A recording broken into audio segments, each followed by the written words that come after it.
There's a word we used to use, but this crisis has made a mockery of that word. The word is routine. What used to be routine in so many cases is no longer. And things that we now do that are routine to us are things we could never have imagined doing. I could certainly not have imagined all of us trying to stay 6 feet away from each other and socially distance. This is the closest, most emotional, warmest, passionate place anywhere on earth, and we're used to being close together. It's been a really strange thing to have to create a new routine where we have to stay apart so often, and yet you have done it and done it well. It is not routine for us to work remotely in such vast numbers, and yet people have figured out how to do it as long as they need to. It's not routine to wear a face covering, Lord knows, but people have picked up the habit and gone with it. So this has been the reality in these last months, finding a way, despite the uncertainty, despite the confusion, finding a new way. And it won't be something we'll be doing forever, but it's something we'll do as long as we need to do to get through. And that's been true in all parts of our city, all parts of our society, but one of the most powerful examples has been with our public schools. What used to be routine isn't happening right now, but new routines have been established, and so many people are working so hard, students, parents, educators, to make it work and get the best for our kids. Remote learning, online learning, distance learning, whatever you call it, it had never been done anywhere near this scale, and so it meant that teachers and parents had to work together, and administrators had to lead the way. The Department of Education leadership had to come up with the tools, the resources, working with a whole variety of companies. I mean, all this had to be put together in record time. And the core transition took about a week. And I hope when the history is written, it will be really focused on that there was a week between the time in which our kids were going to a school building and the time in which they started to learn in huge numbers online. And that was an extraordinary effort by so many of our educators to get ready. So we are now very focused in these last weeks of what would have been our normal routine school year, very, very focused in ending the current school year as strong as we can through distance learning, with a special focus on our graduating seniors. We really want to be looking out for them and helping them to complete their studies and move to the next phase of their lives. We need to also recognize that in this kind of situation, it takes special effort to connect with kids, to keep them engaged, to keep them learning. And that's not just now through June 26 with the traditional notion of the school year.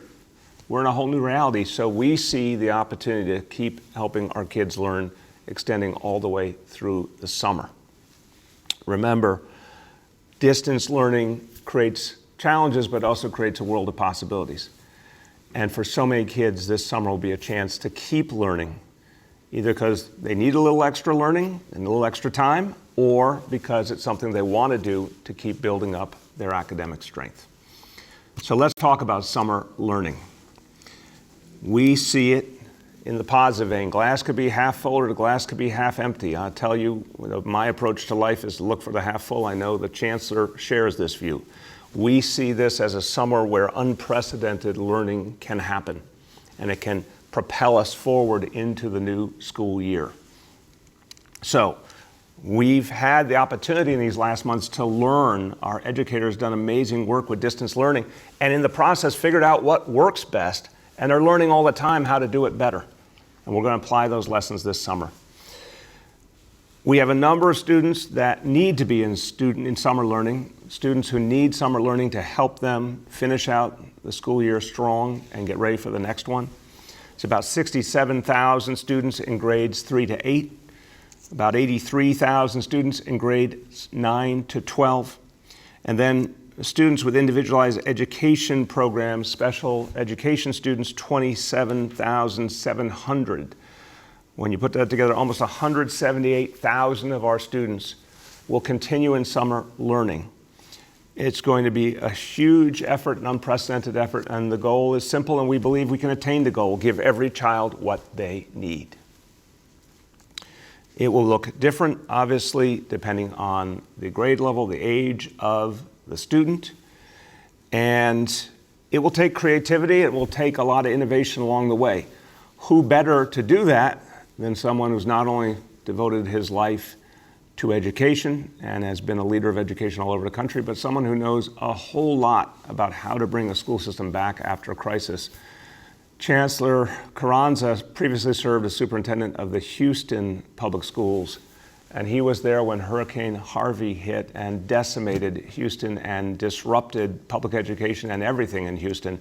And he led the charge bringing public schools back and making them strong again. So he brings a special talent for the rebuilding and for the innovation that we need for this summer and beyond. So to give you a sense of what we're going to do this summer and how we're preparing for what comes beyond, for the greatest challenge I'd say this school system has ever faced, but one that I am absolutely convinced our New York City Public Schools will meet and then surpass. Let me turn now to Chancellor Richard Carranza. Thank you, Mr. Mayor. I'd like to start off by saying that while this summer will undoubtedly be different than any summer we've had before, I want to give a huge thank you to our teachers, our students, our parents, our families, our administrators, everyone that has made this pivot to remote learning be as successful as it has been. Thank you. We are ensuring that our students will get the support and instruction they need this summer to continue learning. Learning will take place remotely and is organized to account for different grade bands. I'll walk everyone through that now. So for our students in grades 3 through 8, summer learning will take place 4 days a week for a total of 6 weeks. This will either be on a required or recommended basis, and that is because teachers will make the determination based on each student's full year of progress. As always, as the school year closes, teachers will look closely at each individual student to determine whether they have met grade level standards. And this year, they will take into account any challenges they've experienced in the past couple of months during the pandemic. Summer learning will be geared towards academic success in the fall. As the mayor has spoken on many times, this needs to be the greatest academic year in our history, and this will ensure that we have a running start to that. Summer learning will be geared towards the academic success of students who need additional supports to meet standards, and they will receive those additional supports over the summer. Teachers will communicate with families whether their student is required to participate in summer learning in order to be promoted in August, or recommended to participate to ensure they've achieved mastery of the standards. Students will also have check-ins with guidance counselors so that someone is always keeping a pulse on how they are doing in this remote learning environment. And it's summer, so we'll be incorporating things that students enjoy into the virtual experience, including social-emotional learning activities and virtual field trips. So that is for grades 3 through 8. In grades 9 through 12, for our high schoolers, it'll be just a little different. The schedule for summer learning will be 5 days per week for a total of 6 weeks.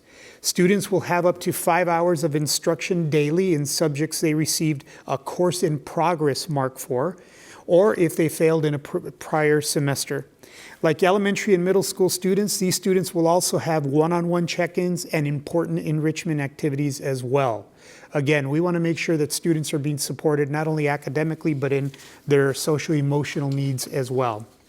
For students with disabilities, our students with 12-month individual education plans will receive instruction and related services 5 days a week for a total of 6 weeks. This is also the same frequency that has happened in every other summer as well. Students will also get daily instruction and related services that are aligned to their individual education plan and remote learning plan. Students will also have check-ins with counselors and with other staff so that someone is always keeping a pulse on how they are doing as well in this remote learning environment. And as the students, these students will also enjoy the same opportunities for virtual field trips, social-emotional learning activities that their peers are receiving in the other grades as well. This obviously has been a constantly evolving situation, but there's one thing that hasn't wavered for a moment, and that is that the City of New York is focused on accelerating learning and making sure that all students stay on track for continued success the next academic year. And that is not changing when this school year comes to an end.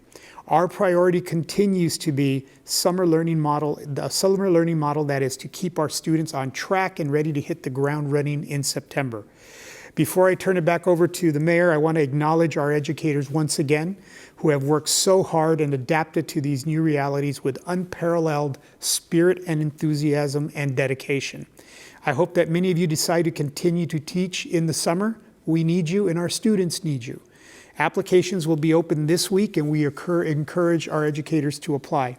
And to our families, we know this hasn't been easy. Thank you for your help and your continued support in this heroic contributions to this effort in remote learning. And we know this means continued contributions over the summer. We can't do it without you. We wouldn't be here where we are without you. And as always, I say we have the best students, staff, and educators in the world, no matter the day or the season or the pandemic. Nothing will ever change that, and I want to say to you, thank you. And with that, Mr. Mayor, I'd like to turn it back over to you, sir. Thank you so much, Chancellor, and thank you again for your leadership. And the whole time, I can tell you one thing about Chancellor Carranza. He has been positive, clear, forceful throughout that we're going to get through this and we're going to find a way forward and reach all our kids. And thank you, Chancellor, for that spirit and for all you and your team are doing. Thank you, sir. Now, we understand, and no one's trying to say here that even though we're positive and we're looking forward all the time that it's going to be easy. 1.1 million students. They've gone through a lot. We've talked about it before. They've gone through a lot of disruption, a lot of challenges. Some have gone through even trauma. It's not easy for our young people. And on top of that, they're restless. It's been months that they're supposed to stay inside, especially hard as the weather gets warmer. So, look, I want to emphasize, and I'm saying this as a parent too, it's been tough so far on our kids. It's going to, in some ways, be even tougher as the summer goes on. We're going to have to be really creative in supporting them, really aware of all they're going through. Some of the things that any young person would be looking forward to in the summer, they'd be looking forward to, all the summer activities, barbecues and baseball, basketball, concerts, whatever it may be, all the things that happen in summer, going to the beach, all those things now are on hold. And it's tough. So we know that's a challenge. The kids are restless. We know they're feeling let down. We know a lot of kids are feeling isolated. We know we have to watch out for their emotional needs, and we also have to watch out for their academic needs, because any summer there's the possibility of learning loss over the summer. That could be a greater challenge in a summer like this. At the same time, again, we're going to bring some tools to this that might help us fight back against that learning loss in ways we never have been able to before, and in fact, give kids who want to go even farther and accelerate their learning the opportunity to do that. So we got to look at the challenges, but we also have to see the opportunity to do more that this moment affords us. So today I'm just going to give you a beginning of some of the ideas we have about how to address the summer and the needs of our young people. There'll be much more to say in the coming weeks. But here are some of the ideas that now are being worked on, and these are some of the virtual approaches that young people can tap into and enjoy even if they have to stay home. Virtual field trips is something that offers kids a whole opportunity to see things that they care about and want to learn about. New educational programming on TV, radio, as well as online. E-books being made available with lesson plans, all sorts of things that will help young people who want to engage in different ways and who need to engage to continue their learning. And then there'll be more structured activities, virtual clubs, ways of bringing kids together where there's a social element, where they're connecting with other young people, but in a safe manner.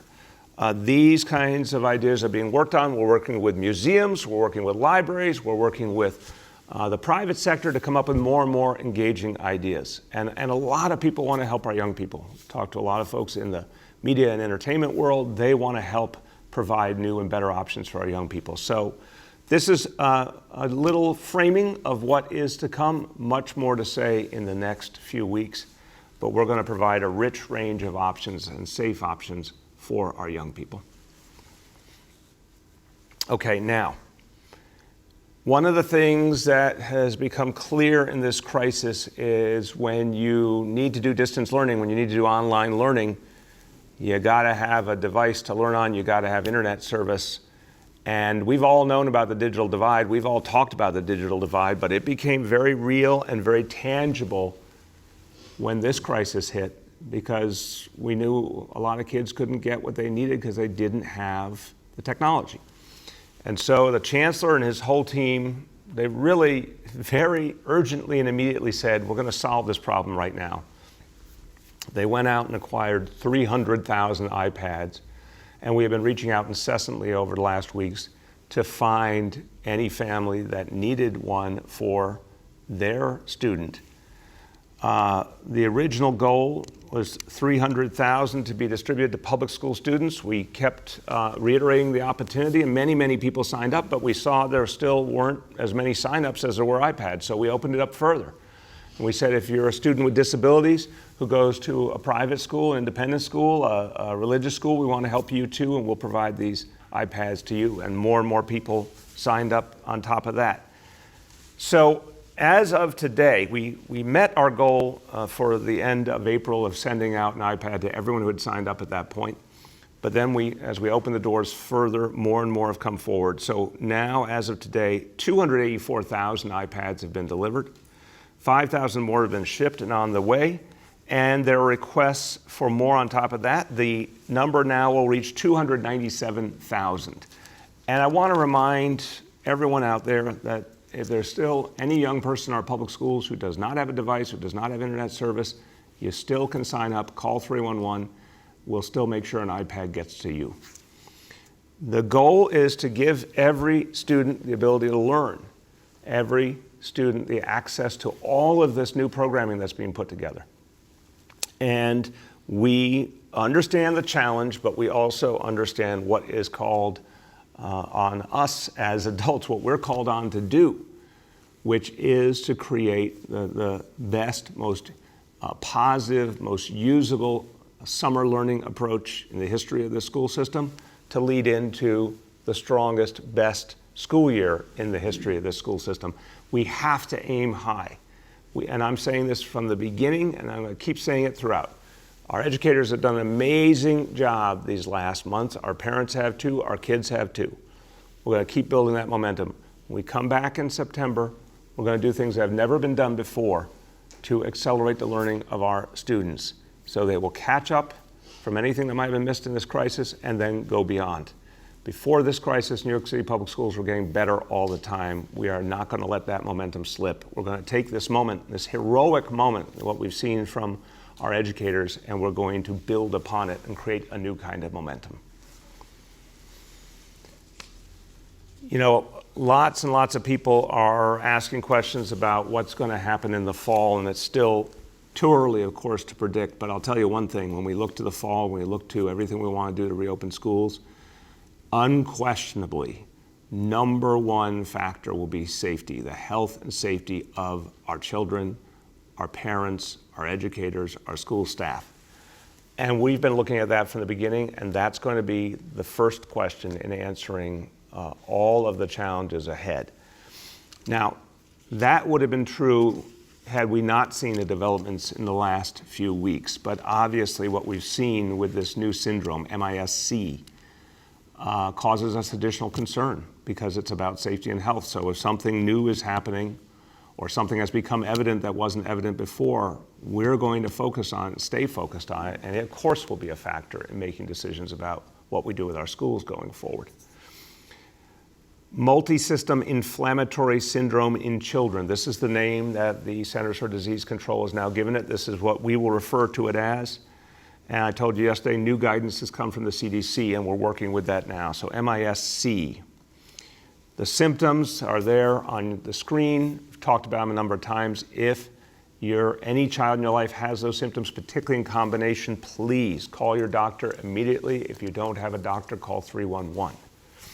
Now, as of this moment, with the initial definition we used, 147 confirmed cases, 69 of those cases, kids who tested positive for COVID or had antibodies.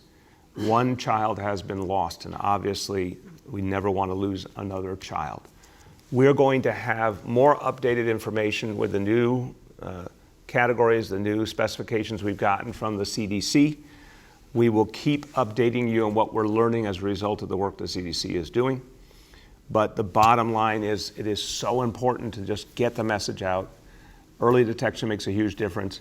If you see these symptoms in children, call it in to a healthcare professional immediately so we can protect that child.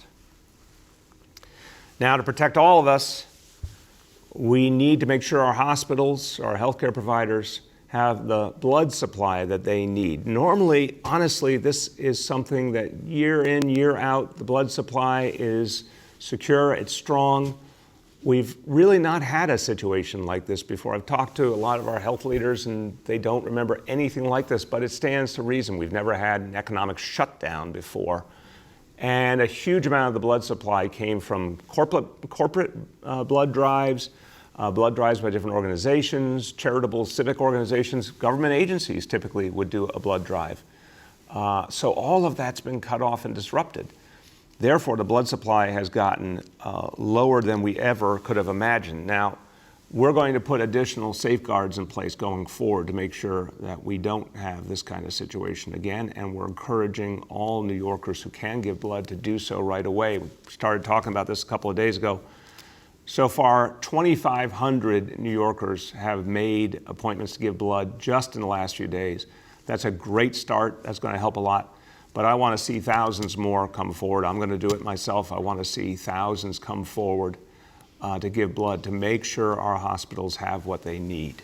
So all sorts of times I've heard New Yorkers say they want to help in this crisis, and I believe you, and so many good people doing so much to help their fellow New Yorker.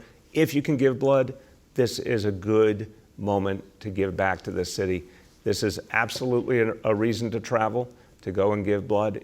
You're doing a great public service for your fellow New Yorker. So anyone who can, we need you. Make an appointment with the New York Blood Center today. You go online, nybc.org.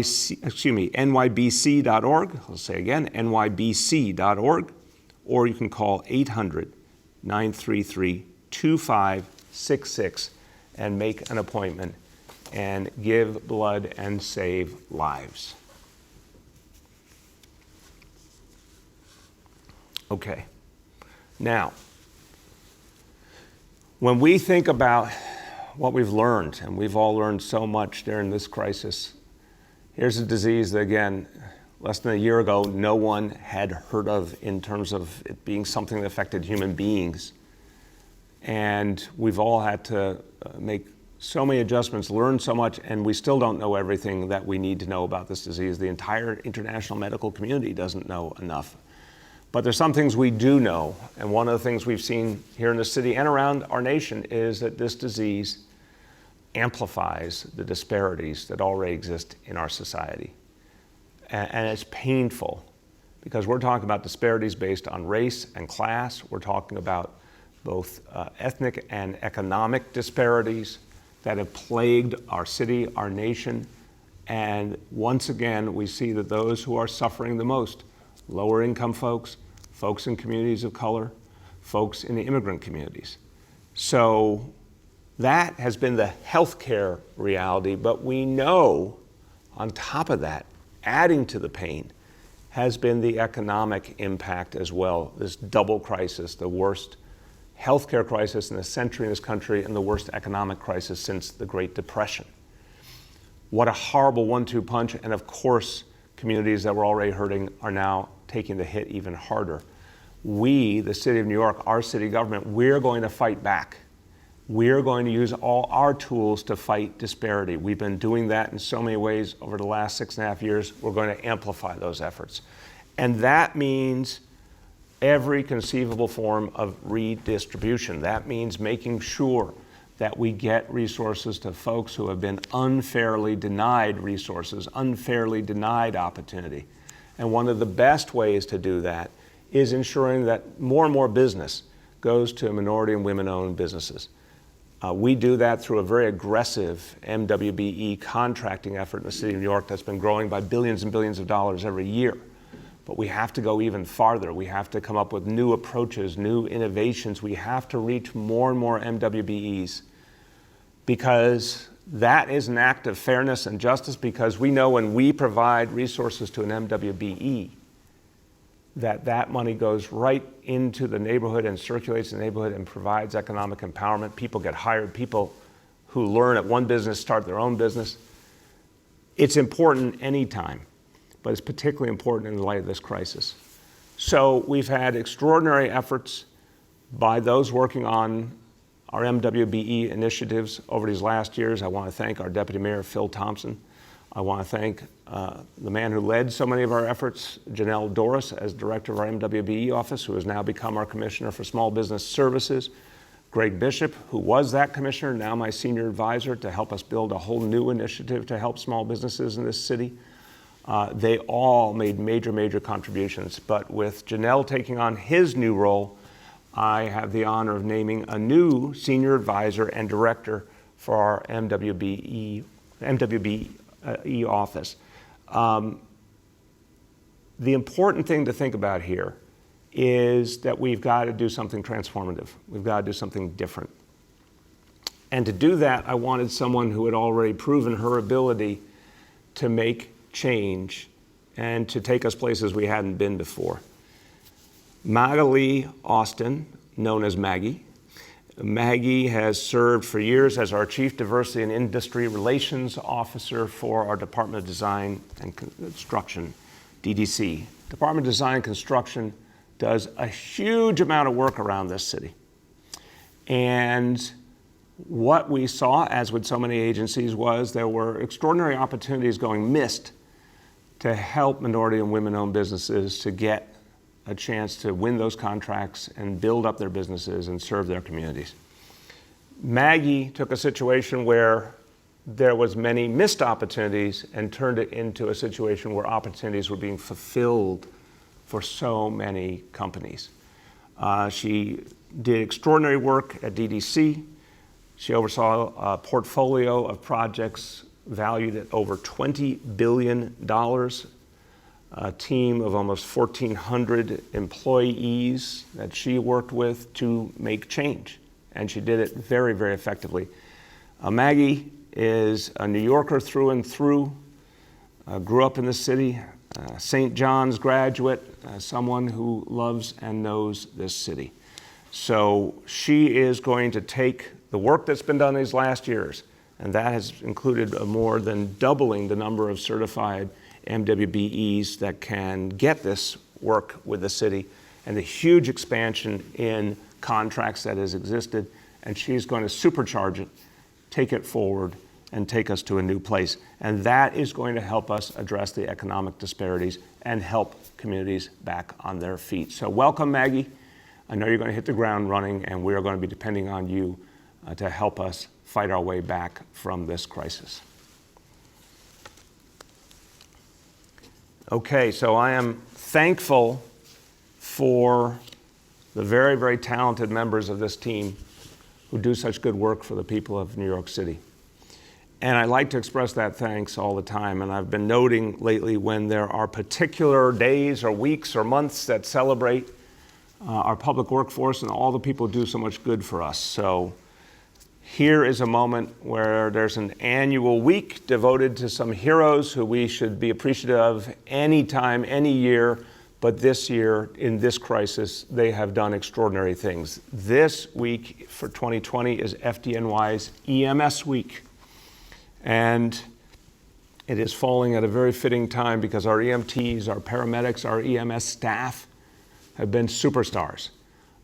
So much has been asked of them, and they have performed brilliantly.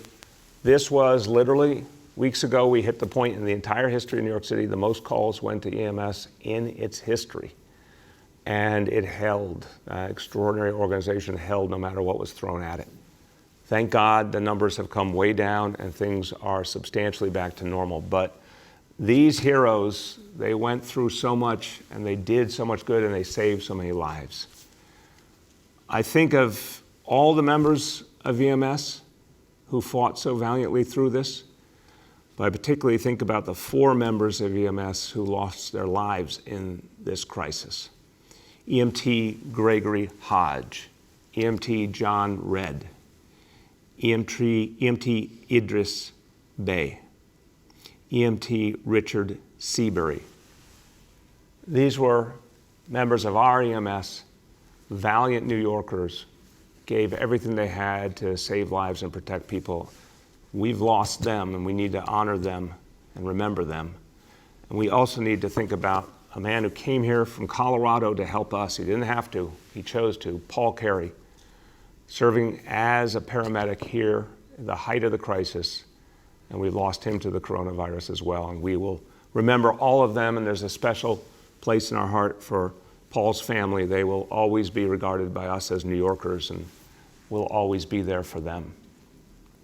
So, the members of EMS have done amazing, amazing work. I've had the honor of speaking with a number of these heroes and thanking them and listening to their stories and understanding the amazing work they do. Please, if you see anyone who's part of EMS, give them a special thank you this week and every week for all they do.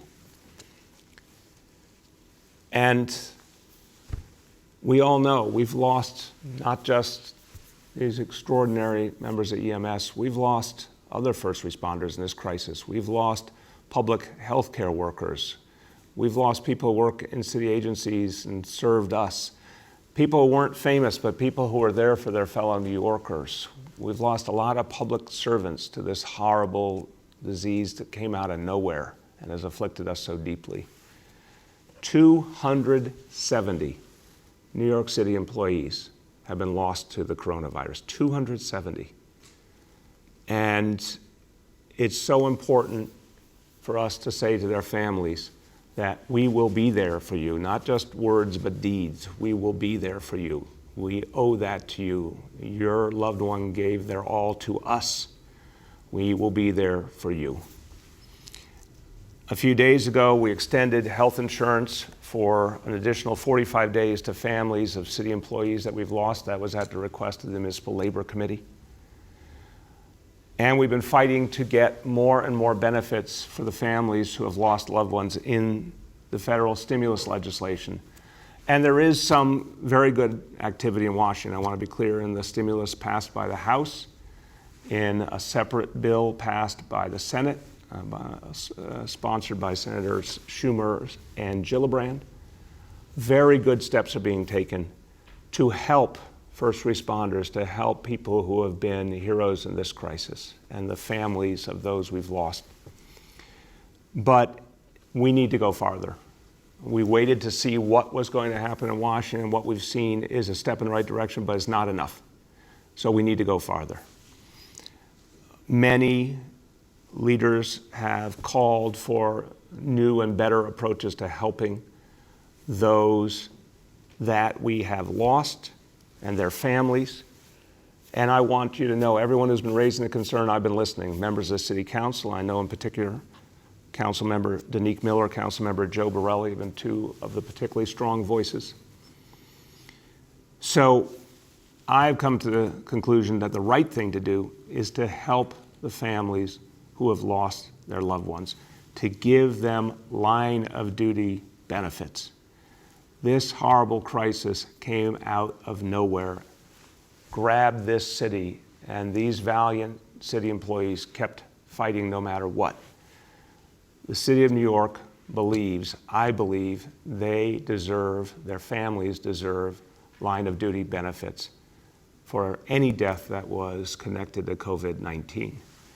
So to get that done, I'm calling upon the state of New York to act. And I am officially asking the state of New York to authorize line of duty benefits for those public employees that we've lost. We'll work with all of our partners in Albany to get this done. We'll work with the City Council. We need to take this weight off the shoulders of the families of these valiant New Yorkers. They need to know their futures will be secure. And look, we can give all the praise, and we mean it.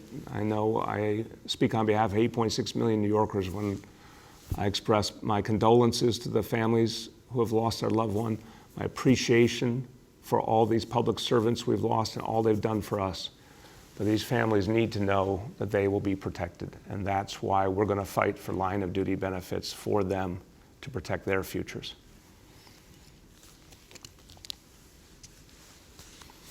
Okay, now let's talk about our daily indicators. This is what we every day look to help us understand how far we've come and where we're going. Some days are really good, other days are a mixed bag. Today is a mixed bag, and it's a reminder of how much we have to stick to the plan. So, indicator 1, daily number of people admitted to hospitals for suspected COVID-19 is up from 48 to 57. Again, a much lower number than we used to have, which I always appreciate, but still, numbers going in the wrong direction today. Daily number of people in ICUs across health and hospitals for suspected COVID-19 has also gone up from 475 to 492. But the percentage of people who tested positive for COVID-19 citywide has gone down from 11% to 9%, and I very much like to see that single-digit number, 9%. So again, mixed bag, more to do. Take some real comfort and some real inspiration from that last number, because that's a real good sign. But let's keep focused on the mission, and we will get there together. Okay, a few words in Spanish. Los neoyorquinos se han adaptado tan bien en esta crisis.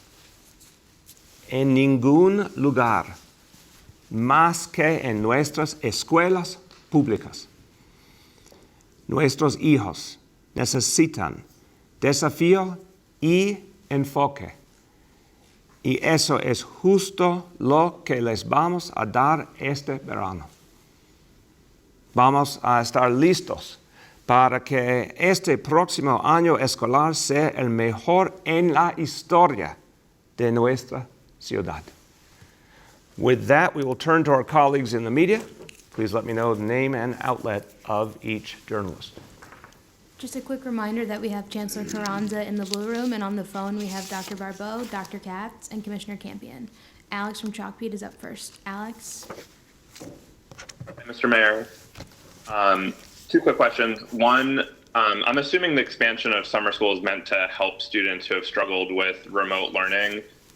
So I'm just curious, like, how more remote learning will help? Like, will it be different at all from what students were getting during the regular school year? And two, you've talked a little bit about situations where it could be mandatory and situations where it wouldn't. Can you just spell out a little bit more clearly, like, when this will be mandatory and when it won't, and whether parents can elect into it if they want to? Like, if they think their child might need more support over the summer, can they ask to be part of it?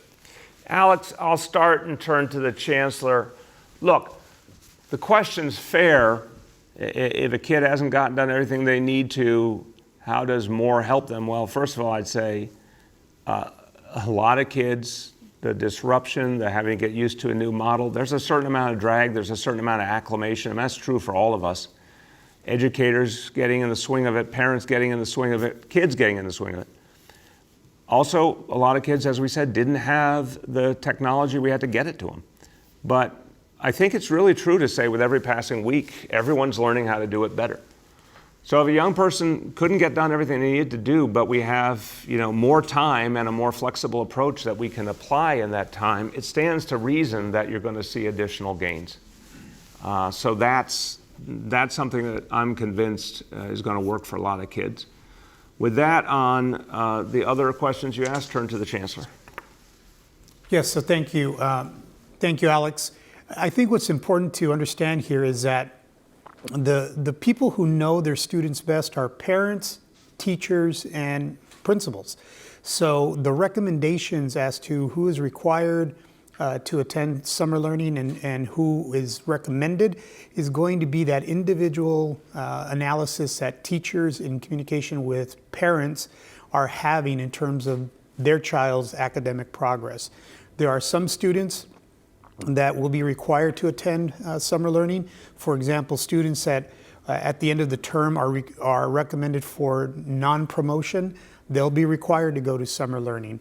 Students at the high school level that have an in-progress classification will be required to go to summer learning. But there are others, and to your question, that communication, that back and forth between parents and teachers could lead to a student being recommended because they have more gaps to fill or they have more learning that they need to do. This is why the two words we've used from the beginning of our pivot to remote learning, flexibility and patience. And we're really going to count on our parents and our teachers to continue in that mode.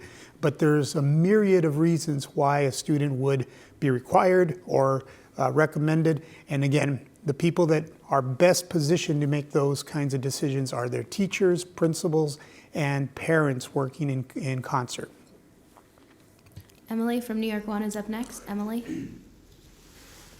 Mayor de Blasio, how are you, and how is everyone on the call? I wondered if the projection of students in grades 3 to 8, much higher than those who were managed to attend summer school last year, if that's an indication that some students have fallen very far behind during the pandemic, during remote learning. Yeah, Emily, I think it's quite clear that you take away, months of the school year in the much more effective setting of everyone being together in a school building where teachers can use all of their skills to maximum impact. Of course it's going to have an impact, and it's going to be a negative impact in a lot of cases, but what is important is how much ground has been made up by kids, by parents, by educators in the meantime. And it's actually very striking to me. I think this is, very legitimate glass half full, how many kids manage to keep going and keep learning so effectively. But it stands to reason. It would be harder, and some kids would have to need more time and more help. But the fact is, here's the good side of the equation with distance learning. It's very flexible. You can do it, different times of day. You can do it weekends. You can do it summer. And so it's going to give us that catch-up opportunity. So unquestionably, more kids need the help than would have been true in a traditional year. But we also have tools to work with to get that done. You want to add? I'll only add, Mr. Mayor, that we looked at last year's data in terms of how many students were being served in summer learning. It's not an apples to apples comparison because there was a lot of other kinds of summer programming, and schools had their own individual summer programs. This year is going to be centralized because we want to reach as many students as possible. Again, the academic term has not finished either. We haven't ended this school year, so we are projecting and providing capacity to be able to serve as many students as possible, and students that will need this kind of support.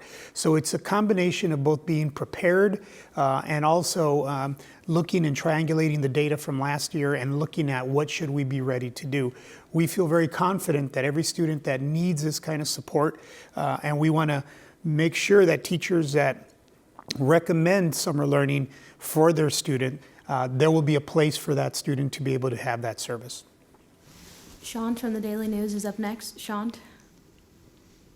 Good morning, everyone. Another question about summer school for you, Mr. Mayor and Chancellor Carranza. Can you provide details of the pre-recorded lesson component and address possible concerns that kind of approach won't really engage students? Also, on line of duty benefits, given that both the state legislative process and basically everything in Congress can take a lot of time, why not use your emergency power, Mr. Mayor, to expedite some level of funding out of the city budget to families of first responders? Thank you. Thank you, Sean. I'll start and pass to the Chancellor on the other question. We're going to do whatever it takes, Sean, to make sure these families get these line of duty benefits. I believe the legislature will act quickly. They're planning to act on some other matters, to the best of my understanding. I think this is something that, knowing the city supports, they would embrace and they would act on. So according to everything I understand about state law, the right way to get this done and the way that will really have both the immediate and the lasting impact for families is to do it through the state legislature. If we sense there's going to be a meaningful delay there and there's other things we can do, of course, I'll look for every way to help these families. But I think this is something that will get, real immediate attention from our colleagues at the state level. Chancellor, you want to speak to the other piece? Sure. So the learning modality over the summer will be a mixture of live learning, virtual learning, and some pre-recorded learning as well. But our focus is to have as much live learning as possible. In the education speak, we call it synchronous learning. Now, the time period between the end of this academic semester and the start of summer learning will be used for additional professional development for our teachers that will be teaching in the remote learning venue over the summer. So we will do some more skill development. Actually, we have quite a number of teachers in New York City that are already very skilled at remote learning, synchronous learning, live teaching, if you will.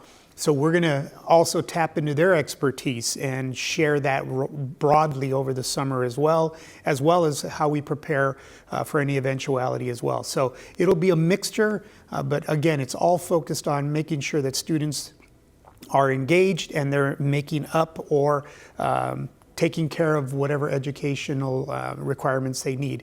The one other thing that I can't emphasize enough is these one-on-one check-ins that will happen. Counselors will be available, social workers are going to be available, teachers will be checking on students. So again, the social-emotional needs, a trauma-informed pedagogy that we will be providing to students and families over the summer is in many ways just as important as the academic needs being addressed as well. Aaron from Politico is up next. Aaron? Morning, Mr. Mayor. Two questions. One about line of duty. Do you have an estimate for how much this will cost? Just to clarify, you're talking about all city workers, not just uniformed first responders, right?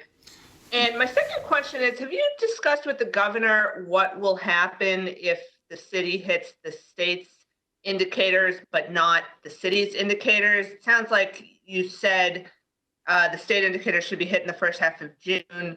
We haven't seen long stretches of continuous progress on the city ones. So what's going to happen if those aren't in sync?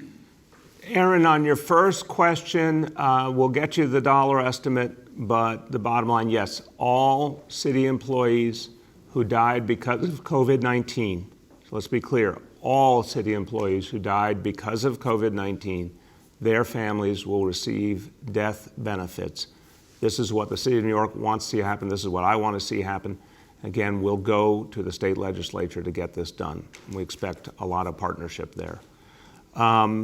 The indicators, look, I believe that they are going to link up. I believe they're obviously interrelated. They're not two different universes. There are statistics and facts that interrelate to each other and move in very similar fashions. So it's clear to me, looking at both, that the first half of June is the time where they all come together.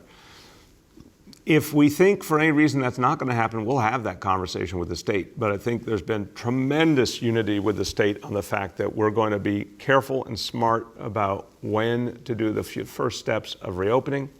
We're going to watch carefully in each phase to make sure things work and don't go in the wrong direction. We're all very devoted to avoiding that boomerang. So it's a very fair question, but I strongly believe they will align. And as we get toward that point, if we don't see enough alignment, we'll have that conversation. I'm sure we will be able to find a common strategy to go forward. Yoav from the city is up next. Yoav? Hi, everyone. I wanted to ask about the health department's analysis of what's happening at NYCHA as far as coronavirus. In a press release, it said yesterday, quote, "The findings show that the degree to which residents of NYCHA have been affected by COVID-19 is proportionate to their representation of the city's population." Now, my understanding is that that was based on the number of confirmed cases, not on the number of deaths, which did show a disproportionate impact. So my question is whether the death data was factored into that conclusion by the health department, and if not, why not? Separately, I just had a quick question about testing sites. The health department put out a very useful map yesterday on where the sites are located. Thank you for that. But it looks like on the map there isn't a site anywhere near the Rockaways, which is one of the hardest impacted areas of the city. So wondering where the closest site is and why there isn't a site that's closer there. Thank you. Thank you very much, Yoav. Let me confirm, because now we're over 150 sites. The team here will get an answer either right now, hopefully, or to you right after. But we're trying to reach every neighborhood and keep building from there. So I want to confirm, if there isn't a good site there, we'll get them one right away. But I want to make sure out of the 150, I want to see if your assessment is correct there. Look, any place that needs more, the goal is to keep spreading the testing farther and farther around the city, keep adding more and more sites. So this will be a constant growth effort from now on. On the question of NYCHA, look, we have been trying to really focus on people who live in public housing now for years, long before this horrible virus. And I have to be blunt that for a long time, I think the city government tried to ignore its obligations to public housing. And we, over the last years, have put a huge amount of resources into trying to improve the lives of public housing residents who have gone through so much. They happen to be folks who fall exactly into the categories of people who have borne the brunt of this crisis. Obviously, overwhelmingly lower income folks, people from communities of color, folks who in so many cases have not been given the health care they deserved over years, because health care is still given out according to your bank account, not your need in this country, and that's wrong. We're trying to fix that with guaranteed health care. What the data I saw said, I think you're right to say there's a difference between the people who have been infected by the disease versus the number of deaths. The number of people infected by the coronavirus in public housing appears to be almost exactly consistent with the amount of people in public housing and their presence in the population in New York City. The death number is higher. I think the fact is that we're always trying to understand what we need to do to serve people and help people. I know in NYCHA there's been tremendous devotion to making sure that residents got whatever help they needed. We've set up testing sites at NYCHA. The state has as well. We've distributed face coverings to NYCHA residents for free, food initiatives. NYCHA's been on a very rigorous cleaning schedule. So we know there's been a whole host of initiatives taken to protect people, and those will continue and will deepen. So that's the approach we're taking to protect our residents of public housing. Commissioner Barbeau, you want to add? Mr. Mayor, we are and have been and will continue to be committed to transparency. And we've been clear that, yes, COVID-19 has affected communities of color disproportionately. In fact, Black and brown people are dying at twice the rate of white New Yorkers. And we're committed to ensuring that, that information informs this response. And as the mayor said, there have been testing sites put in NYCHA facilities. I want to just make it clear that in the press release that we put out, we also included the number of individuals who died because of COVID-19, either confirmed or probable, and were residents of NYCHA. And, we've lost, unfortunately, a little bit over 1,100 people who have lived in NYCHA. So you are very committed to ensuring that, we look at the data in any and all ways possible. And that's why we put it all out, because it's important for us to make sure that we are transparent in this, in that we give communities the opportunity to interrogate the data and ensure that we are not missing ways in which we can further help support all New Yorkers, and especially those living in NYCHA. Next is Bridget from WNYC. Bridget. Good morning, Mr. Mayor. two questions. One, just to follow up on some of the summer school announcements. I'm wondering if you or the chancellor could talk any more about the criteria that will be used to decide what students should attend summer school this year, given how different the learning experience has been. And then secondly, related to this new health department data that was released yesterday, another follow-up. For some of these areas that we saw such high death rates, specifically places like Star City and Far Rockaway, in addition to some of the demographics that helps explain why there's such a high prevalence there, is the city trying to understand if there's any other, physical infrastructure issues, like the airflow between apartments, that could be part of the cause for why the spread and the death rate are so high there? Thank you, Bridget. Let me have the Chancellor go first, and then we'll turn to Dr. Barbeau and Dr. Katz for their thoughts. Sure. So, Bridget, thank you for the follow-up. Again, the recommendations for summer school, including required attendance and recommended attendance, are all based on the teacher's analysis of the academic progress of the student. That's not done in isolation. It's done in consultation with parents. It's also done at looking at the entirety of the student's academic performance over the course of the year. It's important to keep in mind that when we pivoted to remote learning, almost 3/4 of the school year had already been logged. So there's all of that time as well to keep in mind as well. Earlier there was a question about, is there an opt-in option? There isn't an opt-in option, but if a parent does feel that their child needs some additional instruction in this summer remote learning venue, that's a conversation they should have with their teacher. The required elements for students to attend summer learning are obviously at the high school level, students that have been given in progress mark, or students that have not completed the requirements for one of the courses. And for other students, it's students that have been recommended for retention in June. Those are the lower grade students as well.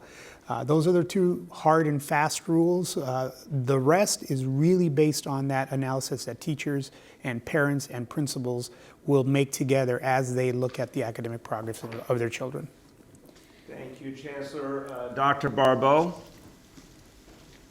So with regards to the parts of the city where we're seeing higher transmission, we are continuing to look into and investigate cases and try and identify potential clusters.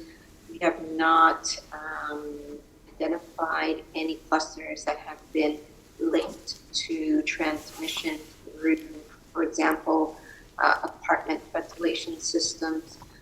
There is, to my knowledge, no indication in the ever-growing literature that's being put out by scientists across the world in terms of COVID-19 being transmitted through ventilator systems. And so, it's something that we are continuing examining the literature, and I think the best advice that we will continue to give New Yorkers is what we've been saying with regards to the best way to slow down and stop transmission of COVID-19 is for individuals to practice good hand hygiene, practice good respiratory hygiene, meaning covering your mouth and your nose when you cough or you sneeze, diligent hand washing, use the face coverings when you go outside, and staying indoors as much as possible. Next is Matt from Newsday. Matt? Hey, Matt. Matt, Good morning. Can you hear me? There you go. How you doing? Hey, good. I'm doing all right. How about yourself? Good, thank you. For the mayor, will a business hosting an illegal gathering be spared a summons provided the gathering disperses immediately upon request?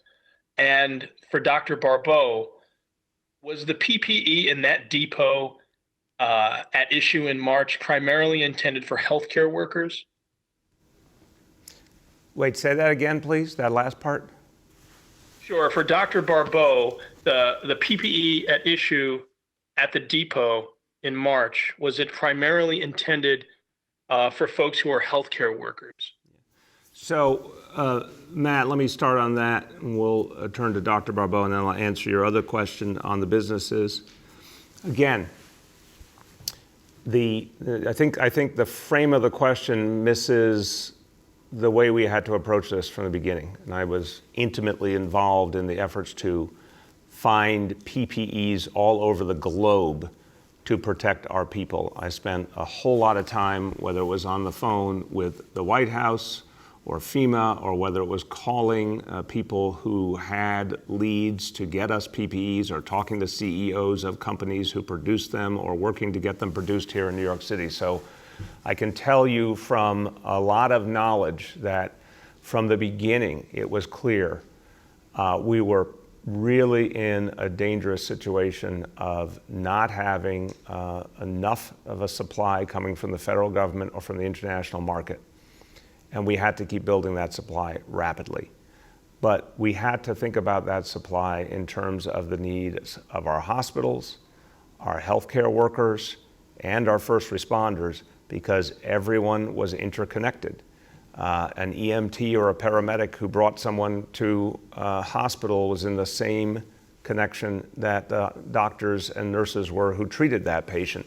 Many, many times, our police officers had to go into situations where they were dealing with people with COVID-19 and had to help them in a variety of ways. And everyone deserved protection. So again, I have a feeling of tremendous respect for all of our public servants who serve at the front line. Our first responders, we were asking so much of them, they deserve protection. Our healthcare heroes deserve protection.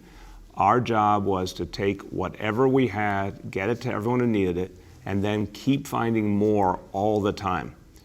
And there was not a choice of saying, oh, you know, you're a correction officer or police officer or firefighter, EMT, we don't think we can give you something because we have to give it to someone else. No, we looked from the position of we had to supply the correction officer, the EMT, the paramedic, the police officer, and we had to supply the doctor and the nurse and the healthcare worker. So that was the understanding from the very beginning, and to constantly try and make sure that we got what we needed, where we needed in time. But against a tough backdrop where it was constantly a challenge. And if we had just worked with the supply we had, we would have been lost in a matter of weeks. We had to constantly focus on expanding supply, and that very successful effort, and a lot of credit goes to a core group of people. Emma Wolf played a key role, and Jackie Bray, and Jimmy O'Neill, and Dan Simon, and many, many others. They succeeded every week in finding more and more and more, which is why we were able to keep those who needed PPEs in a steady supply of them at the crisis level. I want to emphasize, Matt, not the level we would have ideally wanted in terms of the PPEs, but at the crisis level according to the CDC standards. So I want to give you that framing. Let me go to Dr. Barbeau, and then I'll come back on your second question, Matt. Thank you, Mr. Mayor. And yes, I think the way that you put it is exactly how I was going to put it. These were crisis situations where, of course, we needed to provide personal protective equipment for all of our first line responders and doctors, nurses, NYPD, EMTs.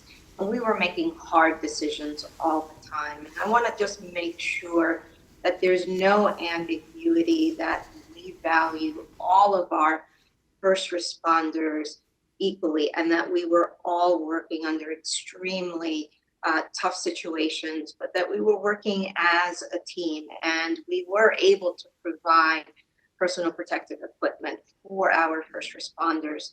Do we wish we were able to do more at that time? Absolutely. But, we were working under such extreme circumstances and really looking to every day secure additional resources for the heroes on the front line. So, Mr. Mayor, I echo your framing, and I just want to clarify that there was always a spirit of collaboration, and I wish, every day making hard decisions that we were able to do more at the time. But the great thing now is that we're able to provide the ongoing PPE that our first responders, NYPD nurses and doctors, EMTs need every day. Thank you, Doctor. Want to take one step back before answering the second part of Matt's question. Yoav asked the question about the Rockaways. Based on what's been handed to me, Yoav, I think you're right. And the update is there will be a site in the Rockaways opened on June 1st. So that's going to be corrected quickly. And as I said, there's going to be many additional sites around the city. On Matt's question, Matt, you'll remember the day that I directed that restaurants and bars no longer serve people in person, no more dining in restaurants and bars, drinking in bars. That was a long time ago that we made very, very clear that was unacceptable.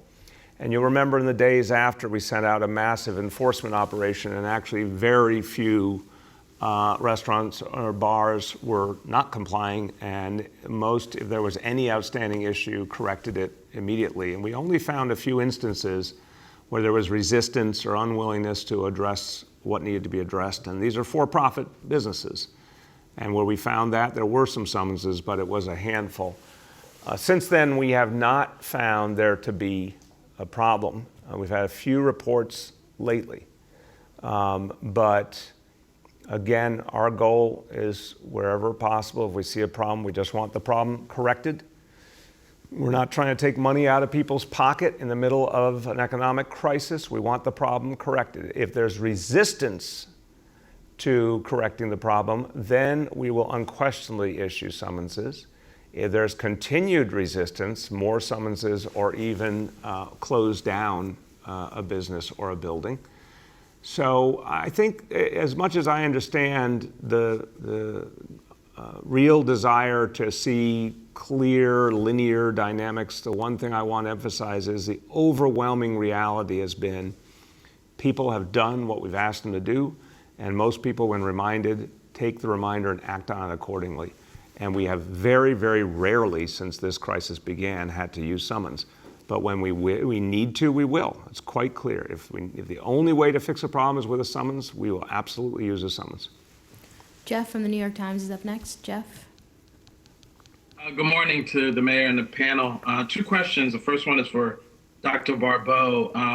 Dr. Barbeau, after attending 54 out of 55 news conferences since the first positive case of coronavirus in New York City, why have you been absent from the last 4 news conferences? The second question is for the mayor. Mr. Mayor, who among your commissioners and senior staff is in charge of the city's public health response to the coronavirus pandemic? So Jeff, I'll start. I see you're always interested in personnel matters, and that's great, but I think you should never miss the forest for the trees. This is a team effort. It was constructed as a team effort. It has been a team effort. It will be a team effort. And whatever definitions you or anyone else wants to put on, that's fine. But we're the government here to serve people, and we build the operation that will protect New Yorkers, and that's exactly what we've been doing. So the way I look at it, we have a team, Dr. Perea Hense as deputy mayor, working with commissioners under his leadership, including Dr. Barbeau and Dr. Katz, Jay Varma's good work as my senior advisor, and we work with the state and we work with the federal government. And this is something that we work on literally, of course, every single day. So that's the way we have structured things. The major decisions come right here to me. Throughout this whole crisis, that's been the reality. This is the farthest thing from business as usual. And the other reality is that when we organize a press conference, and we've been having them incessantly, we put together whatever group of officials makes sense for that given day. And that's what we'll keep doing. So you can expect that every day you'll see different lineups, and that's been the reality from the beginning, and you should expect that going forward. But again, I don't know. I think some people like to see things in silos. I don't. I've spent 6.5 years breaking down silos in this government and trying to create much more of a team approach. And that's the only way to handle something of this magnitude. So that's how we've structured things. Dr. Barbeau, you want to add? Mr. Mayor, just to echo what you said, that this response has been characterized by a team, and I am committed to continuing to work as part of that team. Thank you. Last two, Kathleen from Patch. Kathleen. Hi, this is a question about the summer programming. How and when will families find out when their kids have taken these classes? Will they be staggered through the summer, or will they be taking place in one block of time, say July and then 2 weeks in August? And then my second question is, do any of the summer programming include opportunities for kids to be earning some money this summer, as they might have done before the crisis hit? So, Chancellor, you're going to talk about how you're structuring the programs. Look, Kathleen, on your question, we very much want to think about anything and everything we can do to help our young people this summer. The traditional methodologies that were available to give kids summer opportunities where they could earn money, those have obviously been profoundly disrupted. Our budget's been profoundly disrupted. But we're going to still keep trying to find solutions. We're going to work with the City Council to see if we can think of creative ways to move forward. But in the meantime, we're going to make sure, even if kids can't get outside, that there's a lot of great opportunities for them to learn and have positive engagement during the summer months. Chancellor, you want to speak to the specific questions? Sure. So the summer learning time will be in a block of weeks, 6 weeks. There won't be any staggering. It'll all happen simultaneously, July through August. Last question goes to Duncan from the Gay City News. Duncan. Hi, Mayor. I hope you're doing well through all of this. Thank you, Duncan. How have you been? I've been fine, thank you. I have a very quick question about shutting businesses down, which you've spoken to. Exactly how do you propose to do that? Do you have to go to court to get a temporary restraining order as a prelude to a court case? Can the health department just shut it down? Can the NYPD just shut it down? What's going to be the methodology if you have to do that?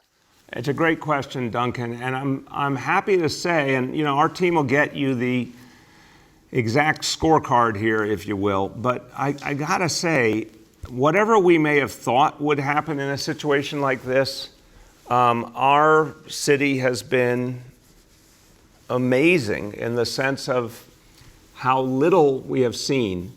Again, it's now been, March, April, halfway through May, 8.6 million people, and the greatest healthcare crisis we've ever seen. You might have expected a lot of people to not make the adjustments or try to resist or be really greedy, and you didn't see that. You saw the vast majority of people really respect what had to be done in this crisis, support each other, do the right thing. Again, that right after the order on the restaurants and bars, I would not have been shocked if there was a need for a certain amount of enforcement. There was almost none necessary in terms of any kind of sanction. So I do think it's important to recognize how rare it has been that we have needed to take the more rigorous measures. Now, you talked about the process, and again, we will get you more information about the specifics. The court system's obviously not functioning as normal right now. Best of my understanding, immediate actions by the police department, fire department, buildings department, sheriff's department. If they see something that is an immediate danger, they can act. Obviously, we're under state of emergency, so that empowers actions on behalf of public health and safety. But I also understand the health department's ability to issue a cease and desist order if they see something that presents a public health hazard, and the commissioner's order is something that could be acted on very quickly. So Commissioner Barbeau, you want to add to that?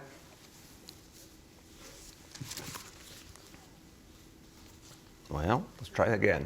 Commissioner, you hear me? Sorry, Mr. Mayor, I had some technical difficulties. No worries. I think you've covered it. I covered it, and I don't know that I would have anything else to add beyond what you've already laid out. Thank you, sir. Thank you. Okay, well, everybody, I again, as you can hear in each day's presentation, I'm very sober about the challenge we face, but I'm also very hopeful. And I'm hopeful because I believe in the people of this city. I've been watching in a way that no one else gets to have the vantage point your mayor gets to have. And I've watched every corner of the city and how people have reacted to this crisis. And it's been outstanding. And it gives me a lot of hope for the city and its future. Because people do this much good under this much duress. That's a special people. That's who New Yorkers are. But I have a special feeling for our young people. And I want to focus on them in these last few words. Because I've seen so much in our young people. They're going through a lot, as we talked about earlier, but I've seen so much strength in them. I am probably affected by the fact that I'm the parent of a 25-year-old and a 22-year-old, and they're proud graduates of New York City public schools, and every moment of their education occurred in our public schools. But I saw in them, and I saw in so many of their contemporaries, and I've seen in a lot of young people I've met since, a strength, a kind of steeliness that I think was evident long before this pandemic. I think it's been the reality of a generation that grew up with a lot of challenges. Sometimes they remind me of some of the stories I used to hear from my older relatives who grew up with the Depression of World War II. These kids of today, maybe it wasn't quite that, but they did grow up with the Great Recession. They did grow up with the threat of global warming looming over them. They've grown up and learned more earlier in life than any generation in previous human history because they've had access to so much information, and information that caused a lot of them to grow up real fast, maybe sometimes too fast, but that's been the reality. So this generation, a generation I think in their own way is pretty tough, has then had to confront the coronavirus.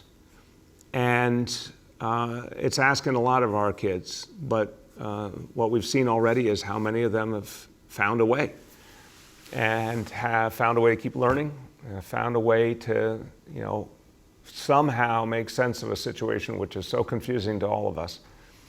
This is the generation that will one day inherit this city. And I see a lot of strength in them. And it's our job to support them. It's our job to foster their futures, to believe in them, to do things that will support them, even if they're things we haven't known how to do before, like distance learning. We're figuring it out. They're figuring it out, and we better figure it out too to be there for them.